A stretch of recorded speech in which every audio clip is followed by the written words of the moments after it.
बिस्मिल्लाहिर्रहमानिर्रहीम, अस्सलाम वालेकुम। हमारा इनसे क्वेश्चन ये है कि पाकिस्तानी स्टूडेंट, उनका ड्रीम तो बहुत बड़ा होता है बाहर पढ़ने का। एक्चुअली हम इनसे ये पूछना चाह रहे हैं कि पाकिस्तानी स्टूडेंट असल में क्या प्रॉब्लम्स है जो फेस कर रहे हैं, बाहर नहीं जा पा रहे, वो उनके लिए क्या ये सजेस्ट करते हैं? जी थैंक यू। सबसे पहले तो आप लोगों को चूज़ करना है राइट कंसल्टेंट, क्योंकि गाइडेंस के बगैर आप बाहर नहीं जा सकते। आपने 50-60 लाख का एक प्रोजेक्ट आप डिज़ाइनमेंट है, आपके ये डॉक्यूमेंट्स के मुताबिक आप किस यूनिवर्सिटी में जा सकते हैं, कौन सा कोर्स पढ़ सकते हैं, कौन से मुल्क में जा सकते हैं। तो ऐसे में आपको एक अच्छे कंसल्टेंट की ज़रूरत है।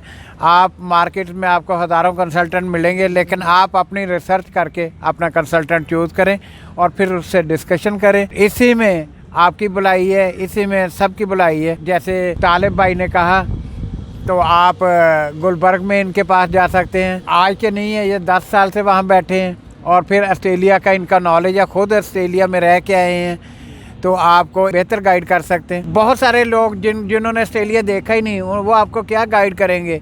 आपने किसी और यूनिवर्सिटी में जाना, वो किसी और यूनिवर्सिटी में जाएंगे। एक शहर से दूसरे शहर में जाने में 20 घंटे लगते हैं वहाँ पे। तो आपको वही अच्छा गाइड कर सकता है जिनके पास नॉलेज हो। आप हमें बताएं कि अगर बच्चा यूके में जाना चाहता है तो उसके लिए कौन कौन सी उसको चीज़ों, अभी फॉर एग्जांपल अगर स्टूडेंट ने प्लान बना लिया कि वो यूके जाना चाहता है। मैं आपको बताता हूँ। सबसे पहले तो मैं आपको बताता हूँ कि यूके जाना क्यों है। जी जी, माशाल्लाह। यूके इसलिए जाना है कि ऑस्ट्रेलिया में जाना, तो ऑस्ट्रेलिया पाकिस्तानियों को वीज़ा ही नहीं दे रहा, बंद कर दिया ऑस्ट्रेलिया ने पाकिस्तानी वीज़ा। अमेरिका में जाना, तो अमेरिका हर स्टूडेंट का इंटरव्यू करता है एम्बेसी में, और इंटरव्यू में 90% वो रिफ्यूज़ कर देता है। अब कनाडा में जाना, तो कनाडा ने लिविंग एक्सपेंसेस डबल कर दिए, एकदम डबल कर दिए। पीछे क्या रह यूके गया, जहाँ पे आप जाके अपना फ्यूचर बना सकते हैं। आपके पास ऑप्शन ही यूके है। आप इधर उधर जितना मर्जी घूम लें, आपने जाना यूके ही है। तो यूके में जाने के लिए सबसे पहले कि आपके नंबर अच्छे होने चाहिए, 60% नंबर होने चाहिए, फिर आप यूके जा सकते हैं। आपको इंग्लिश टेस्ट, लोग कहते हैं कि आइट्स होना चाहिए। अगर आपने आइट्स नहीं भी किया तो नो वरीज, लैंग्वेज टेस्ट है, ऑक्सफोर्ड टेस्ट है, जो कि पाकिस्तान में इजीली हो जाते हैं, तो आप वो भी कर सकते हैं। पीटी कर सकते हैं, इजी वे है। लैंग्वेज टेस्ट कोई करे, ऑक्सफोर्ड करें, लैंग्वेज टेस्ट करें, और तालिब भाई को अपने डॉक्यूमेंट्स दें, तो आप यूके पहुंच जाएंगे। अच्छा सर, मेरा ये क्वेश्चन आपसे ये है, बाज़ का स्टूडेंट बहुत आउटस्टैंडिंग होता है, मतलब उसके बहुत अच्छा CGPA होता है, लेकिन वो फाइनेंशियल हार्डशिप फील वो बहुत ज़्यादा फेस कर रहा है। ऐसे में अगर आपके पास पैसे कम हैं, जहाँ आप बहुत अच्छी आपकी प्रोफाइल है, मार्क्स अच्छे हैं, तो बहुत सारी यूनिवर्सिटियाँ आपको एक स्कॉलरशिप दे देती हैं। फुली फंडेड नहीं होते, लेकिन 30%, 20%, 40% तक स्कॉलरशिप दे देते हैं, और ये बड़ी हेल्प होती है। जब आपके पास बजट कम है, तो आपको नंबर अच्छे हैं, तो आपको यूनिवर्सिटियाँ भी आपकी रिस्पेक्ट करती हैं, आपको स्कॉलरशिप भी अच्छे मिल जाते हैं।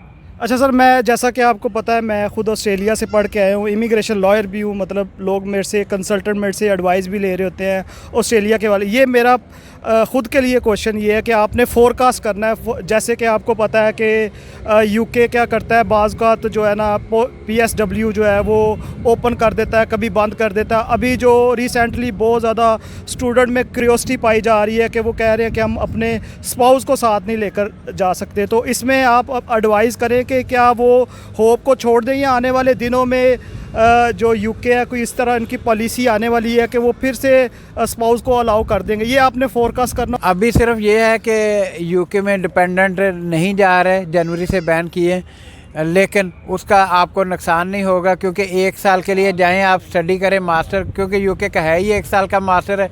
1 साल में स्टडी करेंगे तो आगे 2 साल का वर्क परमिट मिल जाता है। इजीली आप 1 साल के बाद अपने डिपेंडेंट लेके जा सकते हैं, अपनी फैमिली बच्चों को लेके जा सकते हैं। तो इसमें यह है कि नंबर 1 कि आपने 1 साल अपनी एजुकेशन पे तवज्जो दें, वहाँ पे पैसे कमाएं, और जब एजुकेशन के साथ साथ अपने लिविंग एक्सपेंसेस भी पूरे करने, अगली फ़ीस भी देनी, तो आपको डिपेंडेंट साथ लेके जाएंगे तो आपके लिए हार्ड हो जाएगा। मेरे ख्याल में ये यूके की पॉलिसी बेहतर है कि पहला साल आप अपने लिए खर्च करें, अपनी फ़ीसें अगली दें, अपने पैसे कमाएं, ताकि अगले साल जब आप अपने बीवी बच्चों को लेके जाएं, तो आपके लिए रहने के लिए, खाने पीने के लिए पैसे हों, और आपकी एक अच्छी लाइफ गुजार सकें। एक तो ये है कि डिपेंडेंट जा सकते हैं 1 साल के बाद, जब आप स्टडी कंप्लीट हो जाए। दूसरा ये है इमिग्रेशन पॉलिसियों में कोई ज़्यादा फ़र्क नहीं आया, स्टूडेंट लेवल पे बिल्कुल भी यूके में कोई फ़र्क नहीं आया और आने वाले वक्त में भी नहीं आएगा।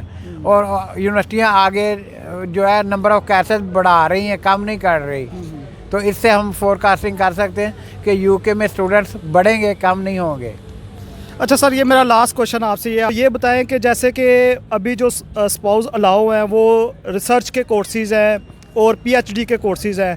आप हमारे चैनल के ऊपर ये बता सकते हैं कि अगर एक जो है अपनी फैमिली को साथ लेकर जाना चाहता है तो जो रिसर्च के कोर्स हैं उसका क्राइटेरिया क्या है, और पीएचडी, और एक तो ये बताएं कि स्टूडेंट पीएचडी उधर कैसे कर सकते हैं, क्या उनको कोई हार्डशिप फेस करनी पड़ेगी, क्या उनको प्रपोज़ल देने पड़ेंगे। थोड़ा सा क्राइटेरिया हमारे व्यूज़ को बता दें कि जो रिसर्च के कोर्स में जाना चाहते हैं उनका क्राइटेरिया क्या है, जो पीएचडी के ऊपर जाना चाहते हैं तो उनका क्राइटेरिया क्या है।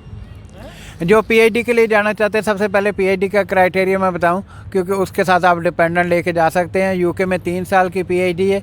आपको पीएचडी में एडमिशन लेने के लिए आपके पास रिसर्च पेपर्स होने चाहिए, आपके नाम के पब्लिकेशन होने चाहिए, आपके पास रिसर्च प्रपोजल होना चाहिए, एक आपके पास प्रोजेक्ट होना चाहिए कि मैं इस प्रोजेक्ट पे रिसर्च करना चाहता हूँ। वो प्रोजेक्ट यूनिवर्सिटी जो है डिस्कस करती है अपने प्रोफेसर्स में, बोर्ड ऑफ प्रोफेसर में वो डिस्कस होता है। फिर आपको एक प्रोफेसर नॉमिनेट हो जाता है, वो आपको इंटरव्यू करता है। ये कोई 2 से 3 महीने का प्रोसेस है एडमिशन का। पीएचडी का एडमिशन मिल जाता है पीएचडी में, आप अपने डिपेंडेंट को लेके जा सकते हैं। रिसर्च रही, जो पोस्ट ग्रेजुएशन में रिसर्च कोर्सेज लेते हैं वो 2 साल का रिसर्च होता है, 1 साल की स्टडी होती है, 1 साल का रिसर्च। वो भी आपको जो है बहुत सारी यूनिवर्सिटीज़ में आप वेबसाइट पे जाएंगे तो आपको रिसर्च कोर्सेज भी मिल जाएंगे, लेकिन उसकी फ़ीस डबल हो जाती है। यानी कि 1 साल स्टडी करनी होती है, 1 साल आपने रिसर्च करनी होती है। ड्यूरिंग रिसर्च आप जॉब भी कर सकते हैं। स्टूडेंट की तरफ से बहुत ज़्यादा क्वेश्चन आता है कि सर जब हम भी काउंसलिंग कर रहे होते हैं तो हमसे ये अक्सर सवाल पूछा जाता है कि सर हमें ये बताएं क्या हम आफ्टर स्टडी जो है वो सेटलमेंट कर सकते हैं यूके के अंदर। फॉर एग्ज़ाम्पल एक बच्चा है, वो उसने बैचलर लेवल के भी ऊपर बता दें, मास्टर्स लेवल के बता दें, रिसर्च और पीएचडी के बाद उनके पास क्या अपॉर्चुनिटी। कोई भी डिग्री आप कंप्लीट करेंगे, बैचलर हो या मास्टर हो, तो आप अपना 2 साल का आपको पोस्ट स्टडी वर्क वीज़ा मिल जाता है। वो आपको इमिग्रेशन की तरफ ले जाता है। आप 2 साल वहाँ पैसा कमाएं, अच्छा करवाएं। अगर जिस कंपनी में भी जॉब करेंगे, मेहनत से जॉब करें, वही कंपनी आपको 5 साल का वर्क परमिट दे देती है और 5 साल के बाद आप इंडेफिनेट लीव ले सकते हैं। आप यूके में रह सकते हैं, यूके में आप पासपोर्ट ले सकते हैं। आप समझे कि जब आप स्टूडेंट वीज़े पे वहाँ पहुँच गए, आपको इमिग्रेशन का प्रोसेस शुरू हो जाता है। आप वहाँ से, मैंने कभी कोई स्टूडेंट वापस आते नहीं देखा, बहुत कम होंगे जो बदकिस्मत लोग होंगे वापस आ जाएंगे, वरना 100% 99% लोग वहाँ पे सेटल हो जाते हैं।